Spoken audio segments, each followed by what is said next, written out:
बिस्मिल्लाहिर्रहमानिर्रहीम। अस्सलाम वालेकुम डियर स्टूडेंट्स, उम्मीद करती हूँ आप सब खैरियत से होंगे। किंगवे ग्रुप ऑफ स्कूल्स की तरफ से हम आपको ऑनलाइन लेक्चर्स भेज रहे हैं, जिसमें हमने जमात हफ्तम की जोग्राफिया को शुरू किया है। डियर स्टूडेंट्स, आपको जो राउंड 5 की डायरी दी गई है उसमें बाब नंबर 2 पढ़ रहे हैं, जो कि हमारे पास है अरियाकारी।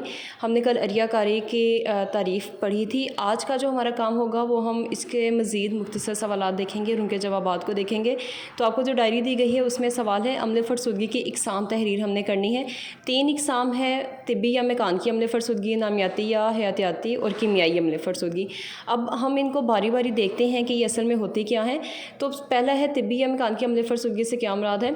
तो ये असल में मौसम की वजह से होता है कि जब खुश्क और सर्द खितों में जो चट्टानें पाई जाती हैं उनमें ज़्यादातर ये अमल पाया जाता है। उसके बाद कीमियाई अम्ल फ़रसुदगी, ये पानी, ऑक्सीजन, कार्बन डाइऑक्साइड से मुतासिर जब चट्टानें होती हैं तो उससे कीमियाई अम्ल फ़रसुदगी अमल में आती है। नेक्स्ट हमारे पास है आब पोशीदगी क्या है। तो चट्टानों की मादनियात में पानी की शमूलियत जब हो जाती है तो उससे चट्टानों के अंदर जो है वो कीमियाई अमल होता रहता है, जिसे हम क्या कहते हैं, आब पोशीदगी कहते हैं। तो ये 3 इसकी इकसाम हैं, इनको आपने अच्छे से याद करना है। अभी हम इनको तस्वीर में भी देख लेते हैं। ये आपके पास होगी सबसे पहले तिब्बी या मेकानिकी अम्ल फ़रसुदगी। नेक्स्ट है ये हम देख सकते हैं कीमियाई अम्ल फ़रसुदगी है, जिसमें केमिकल रिएक्शंस होते हैं चट्टानों में।